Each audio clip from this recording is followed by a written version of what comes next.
எல்லாருக்கும் வணக்கம். முதல்ல ப்ரெஸ் எல்லாருக்கும் வந்து மிகப்பெரிய நன்றி. ஏன்னா இந்த இடத்துல நாங்கள் நிற்கிறோன்னா அதுக்கு நீங்கள் தான் மிகப்பெரிய காரணம். ப்ரெஸ் ஷோ பார்த்துட்டு நீங்கள் கொடுத்த ரெஸ்பான்ஸ்லேருந்து, நீங்கள் கொடுத்த ரிவ்யூஸ்லேருந்து தான் வந்து அவ்வளோ பெரிய நம்பிக்கை எங்களுக்கு வந்துச்சு. இந்த படம் வந்து கண்டிப்பாக வந்து ஒரு பெரிய விஷயம் ஒன்று பண்ணும் அப்படின்னு. அடுத்தபடியாக வந்து எங்கள் டைரக்டர் விக்னேஷ் கார்த்திக் அவருக்கு வந்து மிகப்பெரிய தேங்க்ஸ். ஏன்னா இந்த மாதிரி ஒரு எனக்கு திட்டம் 2க்கு அப்புறம் இந்த மாதிரி ஒரு லைன் அப் எனக்கு கொடுத்ததுக்கு, இந்த லைம் லைட் எனக்கு கொடுத்ததுக்கு மிகப்பெரிய நன்றி. And producers Bala sir and Dinesh sir, Suresh sir எல்லாருமே வந்து அவங்கவுங்க பங்கை எல்லாருமே கரெக்டாக பண்ணியிருக்காங்க. இந்த படத்துக்கு வந்து ப்ரொமோஷன் வந்து போயிட்டு இருந்துச்சு. சைட் பை சைடில் வந்து எங்கள் டைரக்டர் வந்து வெளியே அவர் தனியாக வந்து சிங்கிள் ஹேண்டடாக நிறைய விஷயம் பண்ணிட்டு இருந்தார். எல்லா இடத்துக்கும் போகிறது வர்றது, இன்டர்வியூஸ் வந்து ஒரு செகண்ட் கூட அவர் வந்து வேஸ்ட் பண்ணல அப்படின்னு தான் சொல்லணும்.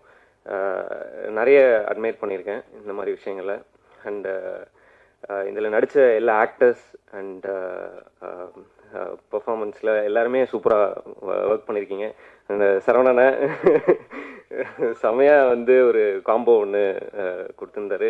என் ஃப்ரெண்டாக நடிச்சிருந்த அமர் வந்து பயங்கரமாக ஸ்கோர் பண்ணியிருந்தார். டப்பிங்லலாம் பிரித்து எடுத்துட்டாரு. ஸோ இந்த படத்தை வந்து என்னோட அடுத்த திட்டம் 2க்கு அடுத்து எனக்கு வந்து கிடைச்சது எனக்கு ரொம்ப பெரிய நன்றி. அண்ட் கொடுத்த இவங்க எல்லாருக்குமே வந்து மிகப்பெரிய நன்றி. எல்லாருக்கும் இனிய மாலை வணக்கம். ஃபர்ஸ்ட் ஆஃப் ஆல் சாரி கொஞ்சம் லேட்டாக வந்ததுக்கு, பிகாஸ் வேற ஒரு ஈவெண்ட்லேருந்து வந்தேன், மன்னிக்கணும். அண்ட் மிகப்பெரிய நன்றி உங்கள் எல்லாருக்குமே. ஏன்னா எல்லாரும் சொன்ன மாதிரி ஒரு படம் பெரிய படமா சின்ன படமா அப்படின்னு எந்த பாரபட்சமும் பார்க்காம அது நல்லா இருந்ததுன்னா அது நல்லா இருக்குது அப்படின்றத நீங்கள் என்கரேஜ் பண்ணி இந்த மாதிரி படங்களும் வந்து வெற்றி பெறணும் அப்படின்ற அந்த ஒரு எண்ணம் உங்ககிட்ட இருக்குது. ஸோ அதுக்கு மிகப்பெரிய நன்றி.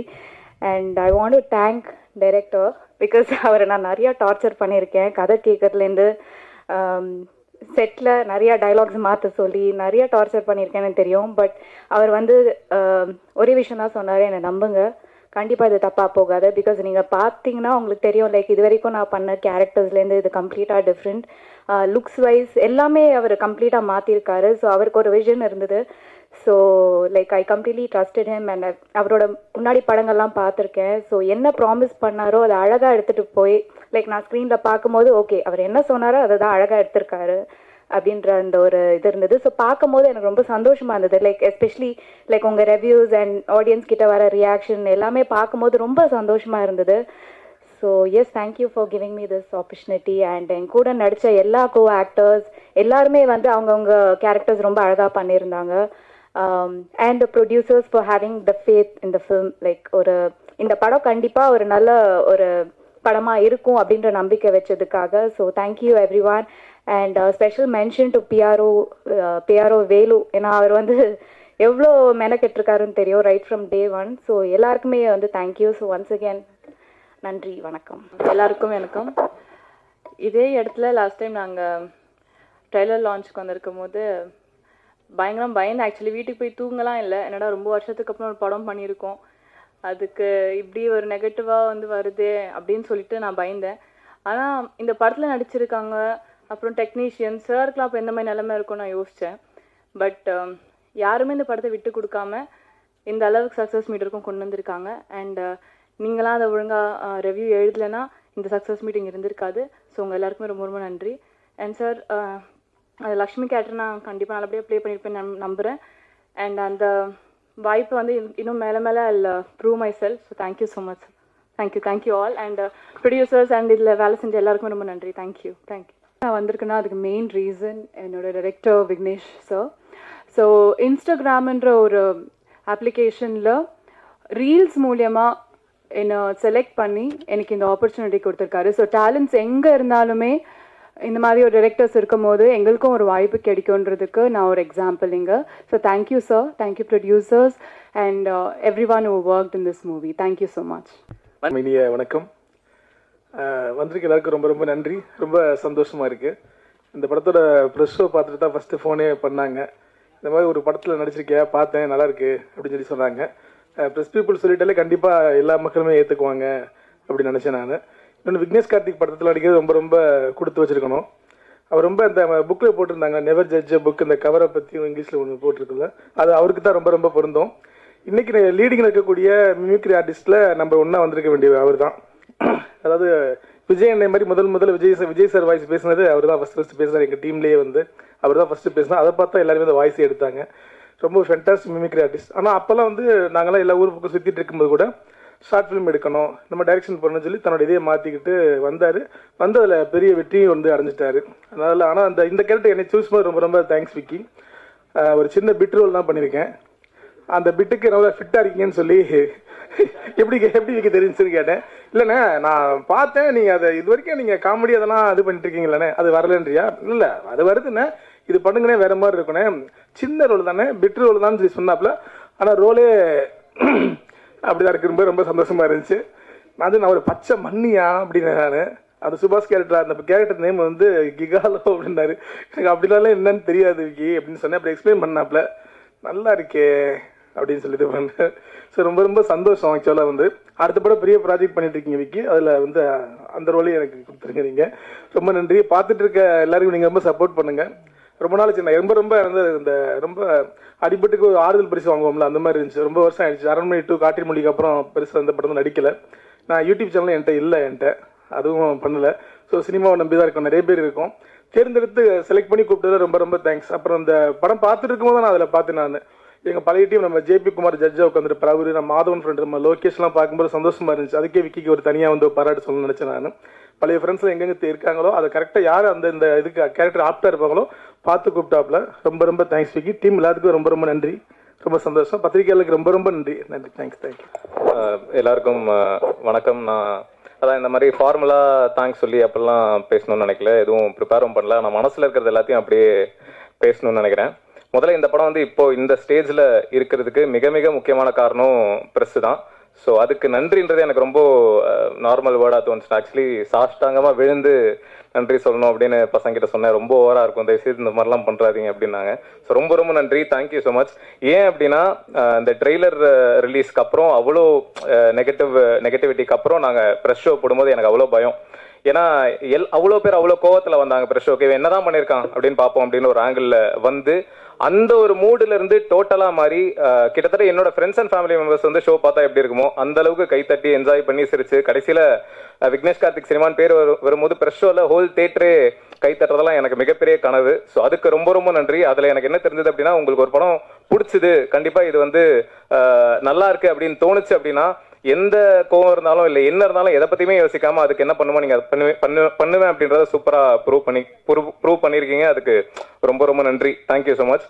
அண்ட் இதெல்லாம் தாண்டி எனக்கு மிகப்பெரிய ஒரு ஆதங்கம் என்ன அப்படின்னா, இப்போ ஃபர்ஸ்ட் 3 நாள் நம்ம படம் கொஞ்சம் பிக்கப் ஆகிறதுக்கு டைம் ஆச்சு. அதுக்கப்புறம் வீக் டேல நல்ல டாக் இருந்தது. அண்ட் இப்போ இந்த தேர்ஸ்டேல இருந்து சூப்பரா பண்ண ஆரம்பிச்சிருச்சு. இந்த வீக் டேஸ் எல்லாமே சாட்டர்டேலாம் ஃப்ரைடேவே ஃபுல்லு, சண்டேலாம் இன்னைக்கே ஃபுல்லு, ஆல்மோஸ்ட் சூப்பரா போயிட்டு இருக்கு. ஆனா என்ன அப்படின்னா, தியேட்டர்ல ஷோஸ் ரொம்ப ரொம்ப கம்மியா இருக்கு. இப்போ நிறைய தியேட்டர்ஸ்ல ஒரு ஷோ, நைட் ஷோ, மத்தியான ஷோ, இந்த மாதிரி தான் இருக்கு. எல்லா ஷோவுமே ஃபுல்லு, ஆனா மக்கள் பார்க்கறதுக்கு ஷோஸ் இல்லை. ஸோ நான் தியேட்டர் ஓனர்ஸ் கிட்டையும் டிஸ்ட்ரிபியூட்டர்ஸ் கிட்டையும் ரெக்வெஸ்ட் பண்ணி கேட்டுக்கிறேன், இந்த மாதிரி சின்ன படங்கள் வேர்ட் ஆஃப் மவுத்தில் செகண்ட் வீக் சஸ்டெயினாக நிற்கும் போது நீங்கள் சப்போர்ட் பண்ணால் மட்டும்தான், நீங்கள் ஷோஸ் கொடுத்தா மட்டும்தான் மக்கள் தியேட்டருக்கு பார்க்க முடியும். ஏன்னா இப்போ இந்த வீக்கெண்டு எல்லாமே ஃபுல் ஆயிடுச்சு அப்படின்னா, மறுபடியும் அடுத்த வீக் டேஸில் ஃபுல்லானால் தான் அடுத்த வீக்கெண்ட் அவங்க தியேட்டர்ஸ் கொடுக்குறாங்க. ஆனால் ஜென்ரலாக வீக் டேஸில் மக்கள் பெரிய பெரிய ஸ்டார் படங்களுக்கே அவ்வளோவா தியேட்டருக்கு வர்றது கிடையாது. எந்த படமா இருந்தாலும் வீக்கெண்டில் பார்த்துக்கலாம் அப்படின்ட்டு தான் இருக்காங்க. ஸோ வீக் டேஸ் நீங்கள் ஷோஸ் கொடுக்கல அப்படின்னா அடுத்த வீக்கெண்ட் சஸ்டெயின் ஆகாது. ஸோ சின்ன படங்கள் சஸ்டெயின் ஆகணும் அப்படின்னா தியேட்டர் ஓனர்ஸும் டிஸ்ட்ரிபியூட்டர்ஸும் சப்போர்ட் பண்ணால் மட்டும்தான் படம் சஸ்டெயின் ஆகும், ரீச் ஆகும். அதுவும் ஓடாத தியேட்டரில் நீங்கள் ஷோஸ் கொடுக்க வேணாம். எந்த தியேட்டரில் ஹவுஸ்ஃபுல்லாக படம் ஓடுதோ அந்த தியேட்டர்ஸில் ஷோ இன்க்ரீஸ் பண்ணுங்கன்னு தான் கேட்குறோம். எங்கள் டீம் சார்பில் எல்லாருமே கேட்டுக்கிறோம். ஸோ தயவு செய்து சின்ன படங்களுக்கு சப்போர்ட் பண்ணுங்க. அண்ட் மற்றபடி இந்த படத்தை பற்றி சொல்லணும் அப்படின்னா, அதான் எல்லாருமே எல்லா படத்துலையும் எல்லாரும் எந்த அளவுக்கு முழு ஈடுபாடாக ஒர்க் பண்ணுவாங்களோ அதே மாதிரி தான் இந்த படத்துலையும் ஒர்க் பண்ணியிருக்கோம். ஸோ எல்லா டெக்னீஷியன்ஸ்க்கும் ரொம்ப நன்றி. அண்ட் என்னோட அப்பா திட்டம் 2 ரிலீஸ்க்கு முன்னாடியே என்னை விட்டு போயிட்டார். ஸோ அவர் இங்கே இல்லைன்றது நேச்சுரலி ஒரு வருத்தம் தான். ஸோ அவர் இருந்தால் சந்தோஷப்பட்டுவார். மற்றபடி அம்மாவுக்கு ரொம்ப நன்றி, என் ஃபேமிலி, என் ஒய்ஃப், எல்லாருக்கும் ரொம்ப நன்றி. குறிஞ்சி சார், அவர் தான் நான் 0-ஆ இருக்கும்போது என்னை நம்பி ஒரு ஷார்ட் ஃபிலிம் ப்ரொடியூஸ் பண்ணார் 2012. எல்லா படத்துலையும் என்னோட ஃபர்ஸ்ட் தேங்க்ஸ் கார்டு வந்து திட்டமிரன்லேருந்து எல்லா படத்துலையும் என் ஃபர்ஸ்ட் தேங்க்ஸ் கார்டு வந்து தேங்க்ஸ் டு குறிஞ்சி சார் அப்படின்ட்டு இருக்கும். 2012 என்னை நம்பி ஷார்ட் ஃபிலிம் பண்ணவர். இதுக்கப்புறம் லைஃப் ஃபுல்லாக எல்லா படத்துலையும் அவருக்கு தான் ஃபர்ஸ்ட் தேங்க்ஸ் கார்டு இருக்கும். ஸோ அவருக்கு இந்த நேரத்தில் நன்றி சொல்லிக்கிறேன். ஸோ இந்த ஹாட்ஸ்பாட் 2 மேட்ரு நான் எதிர்பார்க்கவே இல்லை. Thank you so much. ஸோ தெரியல அப்படின்னா அடுத்த வருஷம் ப்ரெஸ் மீட்டில் ஹாட்ஸ்பாட் 2ஓட ட்ரெய்லர் லான்ச்சில் மறுபடியும் ப்ரெஸ்ஸை மீட் பண்ணலாம். தேங்க்யூ. இதுக்கப்புறமும் இந்த படம் இன்னும் ரீச் ஆகி மக்களுக்கு பெரிய அளவில் போய் சேரணும் அப்படின்னா அது மக்கள் கையில் இருக்குன்னு தான் ஜென்ரலாக எல்லாரும் சொல்லுவாங்க. பட் இப்போ மக்கள் பார்க்க ஆரம்பிச்சிட்டாங்க. ஸோ மக்கள் இதுக்கப்புறம் பார்க்கறதுக்கு தேட்டர்ஸ் இருக்கணும். ஸோ தயவுசெய்து இதுக்கப்புறம் இந்த படம் எந்த அளவுக்கு ரீச் ஆக போகுது அப்படின்றது தேட்டர் ஓனர்ஸ் கையிலையும் டிஸ்ட்ரிபியூட்டர்ஸ் கையிலையும் மட்டும்தான் இருக்குது. ஏன்னா ப்ரெஸ் என்ன பண்ணணுமோ அதை பண்ணிட்டாங்க, மக்களும் பார்க்க ஆரம்பிச்சிட்டாங்க. ஸோ தயவுசெய்து என்ன பண்ணணுமோ அதை பண்ணுங்க. Thank you so much sir. 8 கதையா ஒரு 4 கதையா சொல்லிட்டாங்க. இல்லை, 8 கதை முதல்ல ஒரு சீரீஸாக பண்றதா இருந்தது. அதுக்கப்புறம் அதை 4 வந்து ஒரு படமா பண்றதா மாற்றணும். ஸோ 4 கதை அவர்கிட்ட சொன்னேன், அதுதான் பண்றதா இருந்தது. பட் அது 2020 ஆரம்பிச்சது. அதுக்கப்புறம் அப்படியே டைம் ஆக ஒரு 2 கதையை மாற்றணும். அது அவர்கிட்ட சொல்லலை. அந்த 8 கதையும் இந்த மாதிரி கதைகளா? நான் கேட்கறது அந்த மாதிரி கதைகளா? அந்த மாதிரினா எந்த மாதிரி சார்? இந்த மாதிரி கதையான்னு நீங்க எந்த மாதிரி நினைக்கிறீங்களோ அந்த மாதிரியாவும் இருக்கலாம், வேற மாதிரியாவும் இருக்கலாம், தெரியல சார். அப்புறம் ஒரு விஷயம், நாங்கள் உங்களை வந்து ட்ரெய்லர் லான்ச் அப்போ கொஞ்சம் கேட்டோம், வருத்தப்பட்டோம் அப்படின்லாம் சொன்னீங்க. அப்புறம் படத்தை ரொம்ப பாராட்டினோம். ஆனால் அதை கொஞ்சம் அட்வான்டேஜாக எடுத்துட்டீங்களோ? ஏன் சார், ஏன் அப்படி சொல்றீங்க? இங்கே இருக்க போஸ்டர் பாருங்க, பாக்கி எல்லாரும் கையை சும்மா வச்சுட்டு இருக்காங்க. அவர் கையில் மட்டும் அது ஏன் அதை கட் பண்ணியிருக்கலாமே சார்? அந்த கேரக்டர் அது சார். அந்த கேரக்டர் தான் படத்தில் இருக்குது. எதுக்கு இங்கே மக்களுக்கு தெரியப்படுத்தலாம் சார். எல்லாத்துலயும் கதை பிடிச்சா எப்படி சார்? இல்ல அதுவும் டாப்ல தூக்கி வச்சிருக்கீங்க. சரி, அதெல்லாம் எதாச்சியா நடிக்கிறேன் சார். போஸ்டர் டிசைனர் தான் திட்டணும் சார். வேலு சொல்றாரு, நீங்க பார்க்காமல ஓகே பண்ணிருப்பீங்க சார். இந்த அளவுக்கு யோசிக்கல.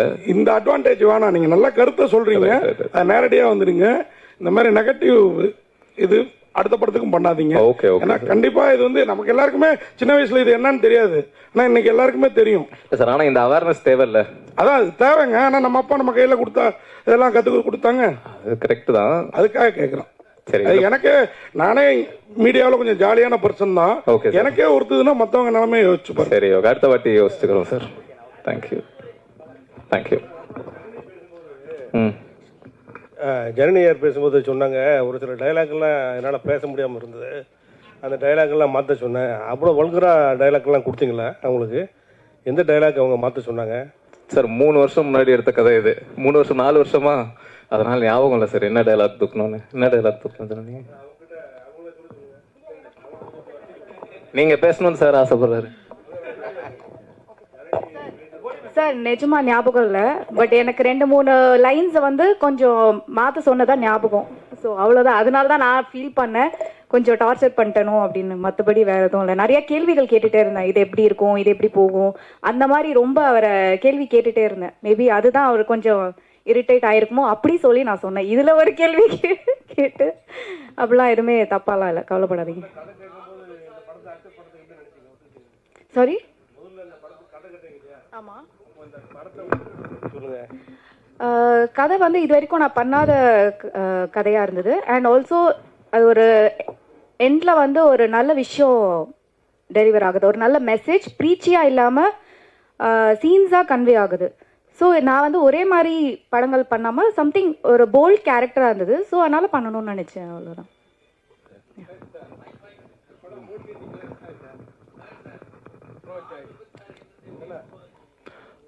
ஆன் விபச்சாரியா சார்? ஆமாம் சார். நான் 2012 அந்த மாதிரி ஒரு விஷயத்தை கேள்விப்பட்டேன் சார். அப்போதான் எனக்கு அப்படி ஒரு விஷயம் இருக்குதுன்றதே தெரிய வந்தது. ஸோ அதுக்கப்புறம் கதை எழுதும்போது நேச்சுரலி அதை வச்சா இன்ட்ரெஸ்டிங்காக இருக்கும் அப்படின்னு தோணுச்சு சார். அதனால தான் sir. Sir Saravanan OTT producer தான் சொல்லணும். ஓடிடி டாக்ஸ் போயிட்டுருக்கு சார். ப்ராப்ளி வித்தின் வீக் ஒரு நல்ல இது நம்புகிறோம். சரவணன் அந்த திண்டுக்கல் சரவணன் கிட்ட கொடுங்க. வணக்கம் சார். வணக்கம் சார். கொஞ்ச நாளாக காணும் நீங்கள் சினிமா ஃபீல்டுலேயே. ஆமாம் சார். ரொம்ப நாள் வெயிட் பண்ணி நல்ல படமாக தான் பண்ணியிருக்கீங்க. பட் ஆனாலும் வெயிட்டான கேரக்டர். ஆனால் உங்கள் வீட்டில் என்ன சொன்னாங்க? நம்ம வீட்டில் இல்லை சார். என் வீட்டில் கனவும் கற்பனையும் தான் சார். யாரும் இல்லை சார். இன்னும் ஒரு டைம் கூட கல்யாணம் பண்ணல சார். அதாவது கேரக்டர் பண்ணும்போது பார்த்தேன் நம்மளும் யாருமே ஒரு கால் கூட வந்ததே இல்லையே. நான் விக்கிட்ட சொன்னேன், இப்படிதான் கால் பண்ணுவாங்களா விக்கி? ஆமாண்ணே அப்படின்னா. எனக்கும் யாரும் கால் எல்லாம் வந்ததே இல்லை விக்கி அப்படின்னேன். அதுக்கு நீங்கள் சரிப்பட்டு வர மாட்டீங்கன்னுட்டான். இல்லை ப்ரொடியூசர் கூட அவருக்கு அந்த ப்ரொடியூசர் கிட்ட இல்லை படம் பேர் தான் ஹாட் ஸ்பாட்னு வச்சாங்க. கொஞ்ச நேரத்தில் இந்த இடத்தையும் ஹாட் ஸ்பாட் ஆக்கிட்டீங்க. டைரக்டர் கொஞ்ச நேரத்தில் சூடாயிருப்பார் போல இருக்குது. ஐயோ என்னடா என்ன கேள்வி கேட்குறாருன்னு. என்ன அவ்வளோ கோவம்? செகண்ட் கதை 2 கதையும் எடுக்கலன்ற கோவமா இல்லை எடுன்ற கோவமா? இல்லை எடுன்ற ஆதங்கம். ஏன்னா அந்த 2 கதை ரொம்ப நல்லா இருக்கும், அது வேற லெவலில் இருக்கும். நான் இன்னொரு விஷயத்த சொல்ல மறந்துட்டேன் விக்னேஷ் கார்த்திகை பற்றி. வீணாலே விஜயகாந்த் சார் மாதிரி வெற்றி தான், விஜய் சார் மாதிரி விக்னேஷ் கார்த்திக். ஸோ அவர் மேலே வச்சுக்கிற நம்பிக்கை தான், அது வேற லெவலில் இருக்கும். வெயிட் பண்ணுங்க. அமர்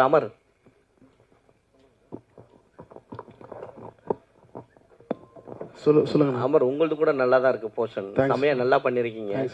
ஜனனி ஐயர் சட்டையை பிடிச்சோன்னு உங்களுக்கு என்ன தோணுச்சு? சட்டையை பிடிச்சா என்ன தோணும்? அதெல்லாம் ஒன்றும் இல்லைண்ணா, அது கேமரா லைட் எல்லாம் இருக்குல்ல, என்ன சாதாரணமாகவே அவங்கள பார்த்தா ஒரு லவ் பண்ற ஃபீல் வந்துடும். சரிண்ணே. யாருக்குண்ணே? எல்லாருக்குமே. ஏன்னா அவ்வளோ அழகா இருப்பாங்க. ஆமாண்ணே. ஸோ உங்க போர்ஷன் அந்த மிரட்டுற தோணியை அவங்க பயங்கரம் மிரட்டி இருப்பாங்க. ஆமாண்ணே. அப்போ பயந்தானே நிஜமாலே, ஐயோ ஏதாவது தெரியாம ஏதாவது பட்டுக்கிடுச்சுன்னா அடிச்சிருவாங்களோ அப்படின்னு ஒரு பயம் இருந்ததுண்ணே. பட் எல்லாரும் இருக்கும்போது நமக்கும் தெரியும்ல இவ்வளவுதான் நடக்கும் அப்படின்னு. அதனால அவ்வளவுதானே நடந்தது. இல்ல இந்த மாதிரி ஏதாவது லைஃப்ல ஏதாவது ஃப்ரெண்டு கூட்டு போயிருக்கானுங்களா? அந்த மாதிரி ஃப்ரெண்டே இல்லைண்ணே. அந்த மாதிரி ஃப்ரெண்ட் இல்லை, அண்ணன் மாதிரி ஒரு அண்ணன் இல்லை. Thanks sir. டைரக்டர் சார், அதே மாதிரி தமிழ் சினிமாவில் எவ்வளவோ பெண் உரிமை கதைகள் வந்திருக்குது. ஆனால் இந்த படத்தில் நீங்கள் இந்த படத்தில் நீங்கள் பண்ணியிருக்கிற பெண் உரிமை உண்மையாகவே ஆமாம்ல அப்படின்னு தோண வச்சுது. அதுவும் ஒரு இந்த படத்தோட வெற்றிக்கு மெயின் காரணம். நன்றி நன்றி. அவன் நம்ம அப்படி, அதாவது நான் என் ரிவ்யூவில் கூட சொல்லியிருப்பேன், கொஞ்சம் நமக்கு ஆண் புத்தி ஜாஸ்தின்னு வச்சுக்கோங்களேன். ஆனால் நமக்கே தோணுது அப்படிங்கிற, அதை எப்படி அதை கரெக்டாக பதமாக என்ன மாதிரி ஆள் கூட ஒத்துக்கிற மாதிரி எடுத்திருந்தீங்க இல்லையா? அது வந்து உண்மையாக நீங்கள் அந்த மாதிரி கேரக்டர் யாராவது சந்திச்சிருக்கீங்களா இல்லை கற்பனை தானா? இல்லை சார், எல்லாருமே நானும் வளர்ந்த பீரியட்ல ஸ்டார்டிங்ல அப்படிதான் இருந்திருப்பேன்ல. ஒரு கட்டத்துக்கு அப்புறம் புரிதல் வந்து இல்லை இது தப்பு இது சரி அப்படின்னு தோணி அங்கிருந்து மாறுறது தான் சார். ஸோ செல்ஃப் ரியலைசேஷன் தான் மெயின் சார். ஜி அந்த பாட் அதான் அந்த காண்டம் வச்சிருக்க சீன்ஸு, அதுக்கு தக்காளி சட்னின்னு ஏன் தோணுச்சு? உனக்கு வந்தா ரத்தம், எனக்கு வந்தா தக்காளி சட்னியா, அந்த ஐடியா தான் சார். அந்த மீன் தான் வச்சு. ஆமா ஆமா ஆமா. அதான் பசங்களுக்குன்னா ஒண்ணு, பொண்ணுக்குன்னா எப்படியா அப்படி. இல்ல முன்ன இந்தி படங்கள்ல வந்து இப்போ போல்டா வர ஆரம்பிச்சிருச்சு. ஸோ அதை தாண்டி இப்போ வந்து தமிழ்ல வந்து முதல் படமா நீங்க இதை காமிச்சிருக்கீங்களோ அப்படின்ற மாதிரி தெரியுது. அது அந்த இதுவா சார்? கே பாலச்சந்தர் சார் 40 வருஷத்துக்கு முன்னாடி இதை விட போல்டான படங்கள்லாம் பண்ணிட்டாரு. ஸோ அந்த அளவுக்கு போல்டான்னு தெரியல. அவர் எனக்கு ரொம்ப பிடிக்கும். ஸோ ஏதோ நம்ம ஓரளவு, ஏன்னா இந்த படத்துல ஒரு சீன்ஸ் வந்து அம்மாவே காட்டியிருப்பீங்க, லாட்ஜ்ல காட்டுற மாதிரி. அது பெரிய விஷயம். அந்த சீக்வன்ஸே வந்து தாங்க முடியாது. ஏன்னா அது அப்புறம் கட் பண்ணி பார்த்ததுக்கு அப்புறம் தான் நீங்க வேற மாதிரியான இது காமிப்பீங்க. ஸோ அந்த சீன் எடுக்கும் போதே பயங்கர இதுவாக இருந்திருக்குமே, ப்ரெஷர் அதிகமாக இருந்திருக்குமே, இது என்ன பேசுவாங்களோ அப்படின்ற மாதிரி. எனக்கு அந்த ரோட்ல நடந்த அந்த காமெடி போர்ஷன் இருக்குல்ல சார், அது மட்டும் எனக்கு ஒரு சின்ன டவுட் இருந்தது. இது வந்து கொஞ்சம் அப்படி போனாலுமே ரொம்ப என்னடா இதுன்ற ஒரு ஃபீல் வந்துருமோன்ற ஒரு பயம் இருந்தது. ஆனா எனக்கு ஒரு கான்ஃபிடன்ஸ் இருந்தது. சரி பரவாயில்ல, எனக்கு பிடிச்சிருந்தது, எழுதும் போது ரொம்ப பிடிச்சிருந்தது, பரவாயில்ல அப்படின்னு விட்டேன். ஆனா ஒருத்தர் கூட அதை ஒரு மாதிரி இருக்குன்னு சொல்லல. தியேட்டர்ல பயங்கரமான ரெஸ்பான்ஸ் அந்த சீனுக்கு இருக்கு. ஸோ அதான் சார். பிரதர் ப்ளூ ஷர்ட், நீங்க சுபாஷ் சாரி முதல் தடவை ஸ்டோரி உங்ககிட்ட சொல்லும் போது, இந்த உங்ககிட்ட கதாபாத்திரத்தை எக்ஸ்பிளைன் பண்ணும்போது எப்படி இருந்தது உங்களோட கதாபாத்திரம்? ஷாக்கிங்காக தான் இருந்தது. ஃபஸ்ட்டு ஸ்கிரிப்டாக தான் கொடுத்தாரு, படிச்சுட்டு என்னன்னா பயங்கரமாக இருக்கு. ஏன்னா அது இப்போ எடுத்ததை விட அதோட வெர்ஷன் ரொம்ப பெரிய வெர்ஷன். அது வந்து படித்தோன்னா கொஞ்சம் ஷாக்கிங்காக தான் இருந்தது. அதுக்கப்புறம் கேரக்டராக யோசிச்சதுக்கப்புறம் சரி பண்ணலான்னு ஒரு ஐடியா இருந்துச்சு. தலைவா உங்க சொல்லுங்க சார். ஆமாம் சார்.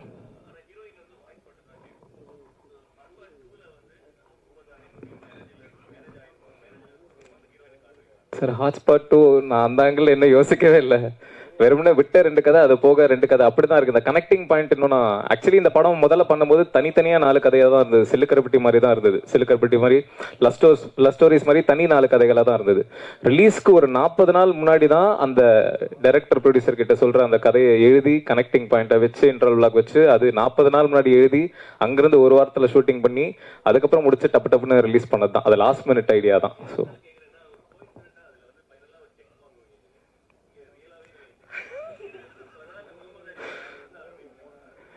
இது நல்ல ஐடியாவா இருக்கு சார். மேபி இதை யூஸ் பண்ணிக்கிறேன். ஆமா, இந்த கோஇன்சிடென்ஸ் நானும் யோசிக்கல. அது இது இனிமேல் தான் சார் யோசிக்கணும். அதே மாதிரி டேரக்டர் சார் 3-4 ப்ரொடியூசர் இருக்காங்க. உங்களை நடிக்க வைக்கணும்னா நீங்க ஒரு 10 லட்சம், நீங்க ஒரு 20 லட்சம் அப்படி தனியாகவும் போட்டுடலாமே மீட்ரு. நோக்கம் அவரை மட்டும் நடிக்க வச்சிருந்தீங்கல்ல, அதுக்காக கேட்குறேன். அது இருக்கட்டும். ஒரே ஒரு கொஸ்டின். அந்த படத்தில் லாஸ்ட்டாக அந்த லட்சுமி கேரக்டர், அந்த கலையரசன், அந்த கேரக்டரில் மீடியாக்கள், அதாவது டிவி மீடியாவை டேரிங்காக பண்ணியிருந்தீங்க. இதுக்கு முன்னாடி லட்சுமி ராமகிருஷ்ணன் அவங்க எபிசோடை மட்டும் வச்சு ஒரு படம் பண்ணியிருந்தாங்க. அருவி. இல்லை சொல்வதெல்லாம் உண்மை. அதான் அருவி அந்த கேரக்டர். ஆனால் நீங்கள் டேரிங்க, உங்களுக்கு மீடியா சைட்லேருந்து சப்போர்ட் நல்லாவே இருக்குது. டிவி மீடியா சைட்லேருந்து யாராவது என்னப்பா, ஏன்னா நீங்களும் டிவி மீடியாவில் வேலை பார்த்ததா கேள்விப்பட்டேன் நான், என்னப்பா அப்படி பண்ணியிருக்கேன் அப்படின்னு யாராவது வருத்தப்பட்டாங்களா? இது ஒரு கேள்வி. அப்புறம் இன்னொரு கேள்வி, அதையும் கேட்டுறேன் நான், என்ன இதோட முடிக்க சொல்லிட்டாங்க. இன்னொரு கேள்வி, அதாவது இந்த படம் நீங்கள் இப்போ தவிக்கிறீங்கள, இந்த செகண்ட் வீக்கு புஷ் பண்ண வேண்டியிருக்குது, படம் நல்லா இருக்குன்னு டாக்கு போய் இப்போ தான் மக்கள் வர்றாங்கன்ட்டு. இந்த படத்துக்கு ப்ரொமோஷன் இன்னும் கொஞ்சம் நல்லா இருந்தால், இன்னும் கொஞ்சம் வாரமே ரீச் இன்னும் பெரிய லெவலில் இருந்திருக்கும். இன்னும் கொஞ்சம் தெரிஞ்ச ஸ்டார்ஸ் இருந்திருந்தா இன்னும் கொஞ்சம் நல்லா இருந்திருக்கும் அப்படின்ற ஃபீல் எங்கேயாவது உங்களுக்கு ஏற்பட்டுதா? ஏன்னா இப்போ ஜிவி பிரகாஷ் கல்வன் பார்த்தீங்கன்னா முதல் நாளே கொஞ்சம் தூக்குனுச்சு, அவருக்கு ஒரு வேல்யூ இருக்கிறதுனால உங்களுக்குமே அந்த அடியில் அது ஏற்பட்டிருக்கும். ஆனால் இந்த படத்துக்கு இப்போ தான் கூட்டம் வருது, ஆனால் உங்களுக்கு தேட்டர் கிடைக்க மாட்டேங்குன்னு வருத்தப்பட்டீங்க. இந்த ப்ரொமோஷன் சைடு இன்றைக்கி ஒரு 2 டெய்லியில் விளம்பரம் கொடுத்துட்டு 2 டிவியில் விளம்பரம் கொடுத்தா பத்தாது. அது கொஞ்சம் வீக்காக இருக்குதோன்னு எனக்கு தோணுச்சு. அதை பற்றியும் சொல்லுங்கள் கொஞ்சம். ஓகே, முதல் கேள்வி, மீடியாவில் இருந்து யாரும் என்கிட்ட பேசல. நான் ஃபுல் மீடியாவையெல்லாம் எதுவும் தப்பாக சொல்ல சார். அதில் அந்த மாதிரி ஷோ, அதுவும் அந்த மாதிரி ஷோவில் குழந்தைங்களை இப்படி யூஸ் பண்ணுறது மட்டும்தான் தப்புன்னு சொல்லியிருக்கேன். அவங்க தப்பா யூஸ் பண்றாங்கன்றத நான் சரியா சொல்லியிருக்கேன். என்கிட்ட யாரும் பேசல சார். ப்ரொமோஷன் தெரியல சார், நல்லா தான் பண்ணிட்டு இருக்கோம்னு நினைக்கிறேன். அதாவது சின்ன படம், சின்ன ப்ரொடியூசர், அவங்களால என்ன பண்ண முடியுமோ அதை கரெக்டா. பெரிய ப்ரொடக்ஷன்னா அது டோட்டலா வேற. சின்ன படம் சின்ன ப்ரொடக்ஷன் அவங்க ஏற்ற மாதிரி பண்ணிட்டு இருக்காங்க. அண்ட் ஆடியன்ஸ் நீங்க அடியே கம்பேர் பண்ணி சொன்னீங்க. இந்த வாரம் வெள்ளிக்கிழமை ஹவுஸ்ஃபுல் ஆயிடுச்சு எல்லா ஷோவுமே. வெள்ளிக்கிழமையே சாட்டர்டே ஷோ ஹவுஸ்ஃபுல் ஆயிடுச்சு, இப்பவே சண்டே ஷோ ஹவுஸ்ஃபுல் ஆயிடுச்சு. ஸோ அந்த வகையில பயங்கர ஹாப்பி தான். நான் ஆதங்கமா என்ன சொல்றேன் அப்படின்னா, ஹவுஸ்ஃபுல் எல்லா ஷோவும், நாளைக்கு ஷோ இன்னைக்கே ஹவுஸ்ஃபுல் ஆகுது, ஆனா ஷோஸ் கம்மியா இருக்கு. ஆடியன்ஸ் தேட்டருக்கு வர்றதுக்கு அவங்களுக்கு தேட்டர்ல ஷோஸே ரொம்ப கம்மியா இருக்கு. இப்போ லூக்ஸ்ல 3 மணி ஷோ இருக்கு, அதுக்கப்புறம் ஈவினிங் ஷோ, நைட் ஷோ இல்ல. அந்த தேட்டர்ல பார்க்கணும், அந்த ஏரியால பார்க்கணும்னு நினைக்கிறவனுக்கு வேற ஷோவே, அவன் அங்கிருந்து இங்க ஆம்பா மாலுக்கு வரணும், இல்லைன்னா நைட் ஷோ மெரினா மால்ல இருக்கு, ஓய்மார் மெரினா மாலுக்கு போனோம், வேற எங்கேயும். அதான் ரொம்ப கம்மியான ஷோஸ் இருக்கு. அதை தான் தேட்டர் சைட்லயும் டிஸ்ட்ரிபியூட்டர் சைட்லயும் ஷோஸ் கொடுத்தீங்க அப்படின்னா சின்ன படங்கள் சர்வைவ் ஆகும். இது எல்லா சின்ன படம் சார்பாக தான் நான் சொல்றேன். படம் நல்லா இல்லைன்ற பட்சத்தில் ஒண்ணுமே பண்ண முடியாது. பட் நல்ல டாக் இருக்கு, வேர்ட் ஆஃப் மவுத் நல்லா இருக்கு, மக்கள் பாக்குறாங்க, எல்லாமே பாசிட்டிவ். ஷோஸும் ஹவுஸ்ஃபுல் ஆகும் போது ஷோஸ் இன்க்ரீஸ் பண்ணுங்க அப்படின்றதான் ரெக்வஸ்டா சொல்றேன் சார். சொல்லுங்க சார். சார், இண்டஸ்ட்ரியிலேருந்து இன்னும் எத்தனை பேர் பார்த்தாங்கன்னு தெரியல. ஸோ அதனால மஞ்சுபல் வாய்ஸ் கமல் சார் பார்த்து யாராவது அந்த மாதிரி சொல்ற மாதிரி யாராவது பார்த்து சொன்னாங்கன்னா சந்தோஷமா இருக்கும். பாலா சக்தி சார் பார்த்தாரு சார். பார்த்துட்டு அவரு ரொம்ப பிடிச்சிருக்குன்னு வீடியோ கொடுத்திருந்தாரு. வேற டைரக்டர்ஸ் யூனியன் ஷோல பேரரசு சார் அப்ரிஷியேட் பண்ணாரு. அயோத்தி டைரக்டர் வந்திருந்தாரு. ஸோ இந்த மாதிரி நிறைய பேர், ஆனா தனியா அவங்களா பார்த்துட்டு எனக்கு இன்னும் வரல சார். அதான் பார்த்தாங்களானே தெரியல. ஸோ மேபி அவங்களுக்கும் இந்த ட்ரெய்லர்னால ஒரு ஹெசிடேஷன் இருக்கலாம் அப்படின்னு நினைக்கிறேன். ஆனா அப்படி கிடையாது. அதான் இது முழுக்க முழுக்க குடும்பங்கள் பார்க்க வேண்டிய, குடும்பங்கள்லாம் குழந்தைகள் அல்லாது குடும்பங்கள் பார்க்க வேண்டிய படம். ஸோ இது முடிஞ்ச அளவுக்கு அதை புஷ் பண்ணிட்டு இருக்கோம். ஸோ பார்த்தாங்கன்னா நல்லா இருக்கும். சுபாஷ் அவர் உங்ககிட்ட தக்காளி சட்னி ஸ்டோரி சொல்லும் போது ஓப்பனிங் சீனே இதான் வைக்க போறேன் அப்படின்னு சொன்னாரா? இல்லை, அது ஸ்கிரிப்ட்லேயே இருந்துச்சு. இதுதான் அவனோட கேரக்டர், அவன் என்ன பண்ண போறான்றத முன்னாடி ஒரு கிளிம்ஸா ஃப்ரெண்ட்ல வச்சிருந்தாரு. தேங்க்யூ. ரெஃபரன்ஸ் இல்லை ரெஃபரன்ஸ்னு இல்லை, இதுக்கு முன்னாடி இந்த கேரக்டர் வந்து மேல் ப்ராஸ்டியூஷன் பற்றி மட்டும் இல்லை, அதில் அவனோட ஐடியாலஜி, லவ் வேற லஸ்ட் வேறன்னு சொல்கிறவனோட ஐடியாலஜி பற்றி தான். ஸோ அதுதான் மெயினான ஒரு விஷயமா